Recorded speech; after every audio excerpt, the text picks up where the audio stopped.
Hey everyone, John Comp, Northwoods Whitetails Food Plot Seed. We're up in Upper Michigan today, just off of, right out here is where our backyard food plot is, half acre. We run a 3-strip system.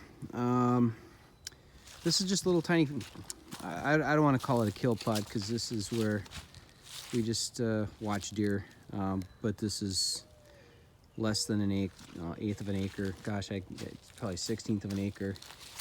About 20 yards by 15 yards. This is a plot we came in a few years ago. You can see it's this gray dogwood, tag elder, some dead tamarack. Cleaned this out. You know, it kind of looked like this.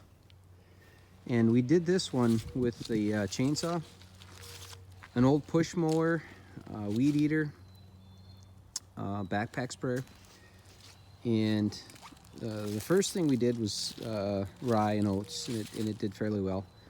And then we came in with some clover and seeded last fall with some rye. You can see there's some leaves in here. This is going to be typical of a lot of these kill plots we like to create. This is obviously not a destination food plot because it's way too small, but we've got a lot of bedding to the east, and they kind of travel through here. You can see there's a travel corridor there, and then obviously another one here. And it's just between, there's a house over here, and then our house is behind the camera. Basically what I'm trying to show guys, you know, especially lower Michigan right now with the baiting ban coming, there's some counties in Wisconsin, upper Michigan, they haven't decided what they want to do yet.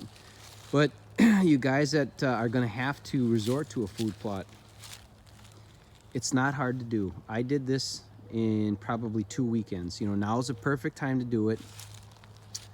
You know, you don't want to get to where you're right in the middle of a bedding area. You don't want to get to, you know, you can't have good access. If I was hunting this, here's our backyard right here.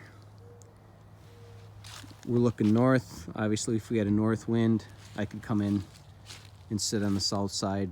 Or if I was coming in there, a south wind blowing. Okay, that's because the traveling through here is east to west. So, you know, think about your access is probably one of the most important things. You know, you can always make your soil better. You don't have to go find the best soil on the property. That might not be the best location for a food plot.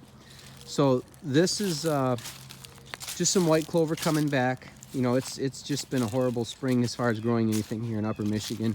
45 degrees today. You know, usually we're looking at 55, 60.